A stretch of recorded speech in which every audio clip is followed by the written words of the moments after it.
Hi കൂട്ടുകാരെ, ഇത് കണ്ടോ? ഈ ഒരു കവർ മൊത്തം ഞാൻ കായ്ച്ചയെ പിടിച്ചിരിക്കുകയാണ്. അപ്പോൾ ഈ കായ്ച്ച നമ്മുടെ കൃഷിയിടത്തിലെ ഏറ്റവും വലിയൊരു വില്ലനാണ്. ഇതിനെ നമ്മൾ ട്രാപ്പ് ചെയ്ത് പിടിക്കാനായിട്ട് ഫിറോമൺ കെണി, തുളസിക്കണി പോലെയുള്ള ഒരുപാട് കെണികൾ ഉപയോഗിക്കാറുണ്ട്. എന്നാൽ ഇതൊരു ചെടി ഉപയോഗിച്ചാണ് ഞാൻ ഇത്രയും ഐറ്റത്തിനെ പിടിച്ചിട്ടുള്ളത്. ഈ ചെടിയെപ്പറ്റി രണ്ട് രീതിയിൽ പറയാം. കൃഷിയിടത്തിൽ നമുക്ക് ഈ ചെടിയെ പാടെ ഒഴിവാക്കുകയാണെങ്കിൽ ഈ ലോകത്തുള്ള എല്ലാ കായ്ച്ചകളെ അട്രാക്റ്റ് ചെയ്തുകൊണ്ട് നമ്മുടെ കൃഷിയിടത്തിൽ കൊണ്ടുവരുന്ന ആ ഒരു സിസ്റ്റം ഇല്ലാതാകാം. ഒന്ന്. രണ്ടാമത് ഈ ചെടി വെച്ച് പിടിപ്പിക്കുകയാണെങ്കിൽ ഇതുപോലെ നമുക്ക് ട്രാപ്പിലാക്കി നശിപ്പിക്കുകയും ചെയ്യാം.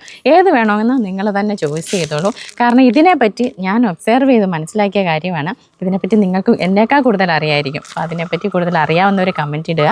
ഹായ് കൂട്ടുകാരെ, പുതിയൊരു വീഡിയോയിലേക്ക് സ്വാഗതം. ഞാൻ രമ്യ സന്ദീപ്. ഇന്നത്തെ നമ്മളുടെ വിഷയം കൃഷിയും ഗാർഡനിങ്ങും എല്ലാം ചെയ്യാൻ ഇഷ്ടമുള്ള ആളുകളാണ് നമ്മളെല്ലാവരും, അല്ലേ? അപ്പോൾ നമുക്ക് വളരെയധികം ഇഷ്ടമുള്ള ഒരു പൂച്ചെടി എന്നാൽ കൃഷി ചെയ്യുന്ന ആളുകൾ അത് വീട്ടിൽ വെക്കാൻ പാടില്ല. അതിനെപ്പറ്റിയാണ് ഇന്നത്തെ നമ്മളുടെ വീഡിയോ. അപ്പോൾ വീഡിയോയിലോട്ട് പോകുന്നതിന് മുമ്പ് നമ്മളുടെ ചാനൽ ആദ്യമായിട്ട് കാണുന്ന സുഹൃത്തുക്കൾ നമ്മുടെ ചാനലൊന്ന് സബ്സ്ക്രൈബ് ചെയ്തിട്ട് വീഡിയോ കാണുക. അതുപോലെ നിങ്ങൾക്കിത് ഉപകാരപ്രദമായിട്ടുണ്ടെങ്കിൽ തീർച്ചയായിട്ടും കമൻറ്റ് ചെയ്യണം.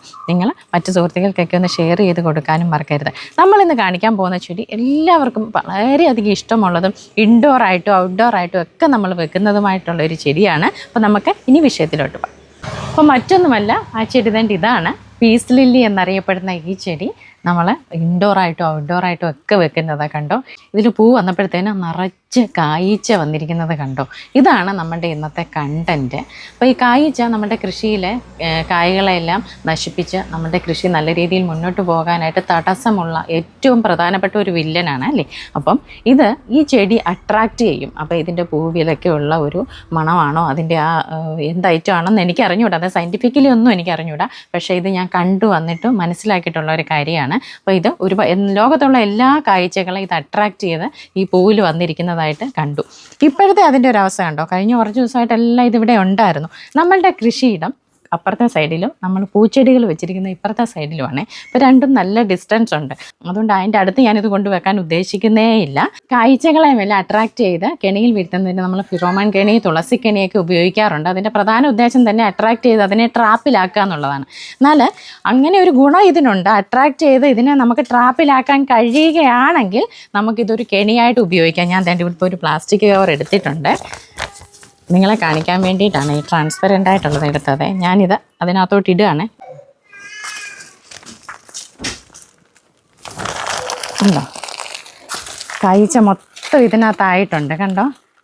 കണ്ടോ നിറച്ച് കായ്ച്ചയാണ്. ഒരുപാട് കായ്ച്ച ഇതിനകത്ത് കെണിയിൽ അകപ്പെട്ടിട്ടുണ്ട്. ഇനി ഞാൻ തന്നെ പതുക്കെ ഈ കവർ ഇങ്ങനെ റിലീസ് ചെയ്യാണ്. കണ്ടോ, ഇത് കണ്ട് ഇതിൽ ഒരു കായ്ച്ച പോലും ഇരിപ്പില്ല. മൊത്തം നമ്മുടെ ഈ ട്രാപ്പിലായിട്ടുണ്ട്. ഇങ്ങനെ നമുക്ക് വേണമെങ്കിൽ ഒരുപാട് കായ്ച്ചയുടെ ശല്യമുള്ളവർക്ക് ഇത് വേണമെങ്കിൽ ഇങ്ങനെ ട്രാപ്പിലാക്കി നമുക്ക് ഇങ്ങനെ ഉപയോഗിക്കാം. എന്നാൽ ഇത് കൂടുതലും കൃഷിയിലോട്ട് അട്രാക്റ്റ് ചെയ്ത് കൊണ്ടുവരുന്ന ഒരു ചെടിയും അതിൻ്റെ ഫ്ലവറും ആയതുകൊണ്ടാണ് ഇത് നമ്മുടെ കൃഷിയിടത്തിൽ വെക്കാൻ പാടില്ല എന്ന് പറയുന്നത്. നമ്മൾ കൃഷി ചെയ്യുന്നവർക്ക് വളരെയധികം ഉപദ്രവം ചെയ്യുന്ന ഒരു ജീവിയാണെങ്കിലും ഇതൊരു ജീവി ആയതുകൊണ്ട് ഇതിനെ കൊല്ലാൻ എനിക്ക് മടിയാണ്. എന്തായാലും ഞാനിതെന്തായാലും പിടിച്ചില്ലേ, ഒരു റബ്ബർ ബാൻഡൊക്കെ ഇട്ട് തന്നെ അങ്ങ് വെക്കുകയാണ്. അപ്പം ഇന്നത്തെ വീഡിയോ നിങ്ങൾക്ക് എല്ലാവർക്കും ഉപകാരപ്രദമായെന്ന് വിശ്വസിക്കുന്നു. മറ്റൊരു വീഡിയോയുമായി വീണ്ടും കാണാം. നന്ദി.